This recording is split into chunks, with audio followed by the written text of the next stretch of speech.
Hi friends, నేను Karthikeya. Welcome to అనగనగా studios. ఒక వింతైన విచిత్రమైన ఆలయం గురించి తెలుసుకుందామా? శక్తిపీఠాల్లో ఈ అమ్మవారి గుడి కూడా ఒకటి. చార్ధామ్కి రక్షకురాలు. ఈ అమ్మవారి అనుగ్రహం మనకి రక్ష. అదే అమ్మ ఆగ్రహిస్తే అమ్మో ఇక చెప్పడానికి ఏముంది, అంత ప్రళయమే కదా. ఇంతకు ఆమె ఎవరనేగా మీ డౌట్? తెలుసుకోవాలంటే ఈ వీడియో చూసేయండి. ఓం నమ శివాయ. సర్వమంగళ మాంగళ్యే శివే సర్వార్థ సాధికే శరణ్యే త్రయంబకే గౌరీ నారాయణి నమోస్తుతే. శరణన్న వారిపై ఈ అమ్మవారి దయ అనంతం. అలాగే ధిక్కరించిన వారిపై కోపం అసామాన్యం. 108 శక్తిపీఠాల్లో ఈ ఆలయం కూడా ఒకటి. ఈ ఆలయంలో విశేషాలంటూ తెలుసుకోవాలంటే ఈ వీడియో చూసేయండి. ఈ ఆలయం అలకానంద నది ఒడ్డునుంది. ఈ ఆలయంలో అమ్మవారు ఉదయం బాలికగాను, మధ్యాహ్నం నడివయస్కురాలుగాను, సాయంత్రం వృద్ధ స్త్రీ రూపంలో మారుతుంది. ఇంత గొప్ప ఆలయం యొక్క విశేషాలు తెలుసుకుందామా? ఇంత అద్భుతమైన ఆలయం ఉత్తరాఖండ్లోని గర్వాల్ శ్రీనగర్ ప్రాంతంలో అలకానంద నదీ తీరాన ఉంది. ఈ నదీ ప్రవాహాన్ని అమ్మవారి నియంత్రిస్తుందని ఈ ప్రాంతవాసుల నమ్మకం. ఈ గుడిలో ఉన్న అమ్మవారి పేరు ధారాదేవి. ఈ అమ్మవారి ఆశీస్సులతోనే అలకనంద ప్రశాంతంగా ప్రవహిస్తూ భక్తులకు ఆనందాన్ని కలిగిస్తుంది.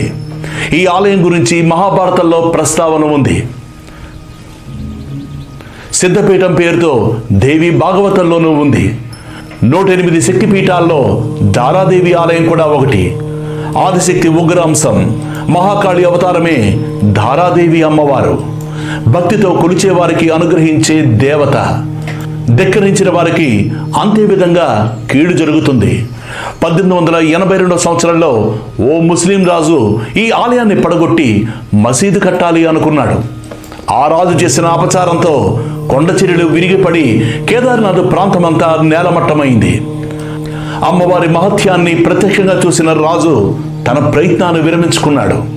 అప్పటి నుండి ఈ ఆలయం జోలికి వెళితే అమ్మవారి ఆగ్రహానికి గురి కావలసిందే అని ఈ ప్రాంతవాసుల బలమైన విశ్వాసం.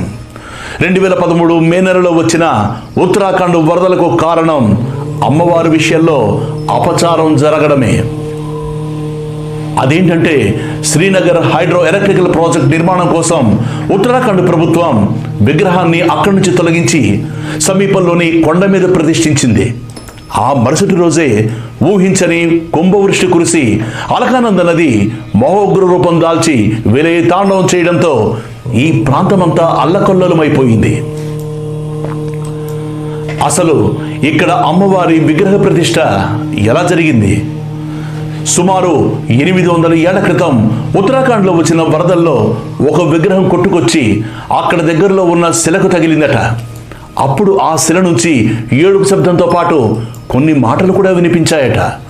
ఆ ప్రవాహాల్లో నేనున్నాను చూడమని మాటలు వినిపించాయట.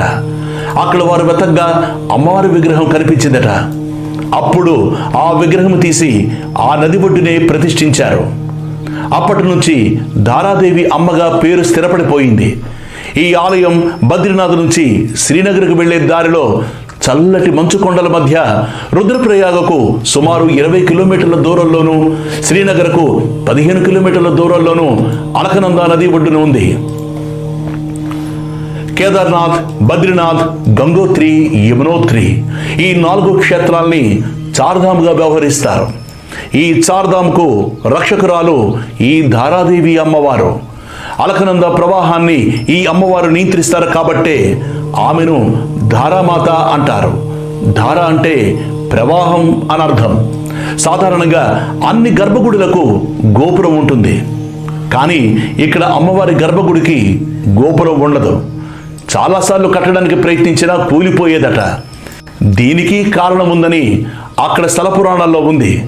అమ్మవారు వర్షం పడేటప్పుడు వర్షపు జల్లు తల మీద పడాలని కోరుకుందట. అందుకే అమ్మవారి గుడిలో పైకప్పు నిలబడదు. ధారాదేవి అమ్మవారి విగ్రహం పైభాగం మాత్రమే ఈ ఆలయంలో ఉంది.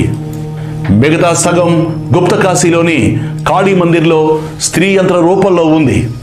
ఈ యంత్రాన్ని ఆదిశంకరాచార్యులు ప్రతిష్ఠించారు. 2 క్షేత్రాలు దర్శిస్తేనే ధారాదేవి దర్శనం పూర్తవుతుంది. ఇన్ని విశేషాలున్న ఈ ఆలయం గురించి తెలుసుకున్నాం కదా. మీకు కుదిరినప్పుడు ఈ ఆలయ దర్శనం తప్పక చేసుకోండి. అమ్మవారి ఆశీర్వాదాలు పొందండి. ఇలాంటి మరిన్ని ఆలయ విశేషాల గురించి నెక్స్ట్ ఎపిసోడ్లో తెలుసుకోండి. నమస్తే. మర్చిపోయా, ఈ వీడియో మీకు నచ్చినట్టయితే లైక్ చేయండి, షేర్ చేయండి, సబ్స్క్రైబ్ చేసుకోవడం మాత్రం మర్చిపోకండి. Thank you.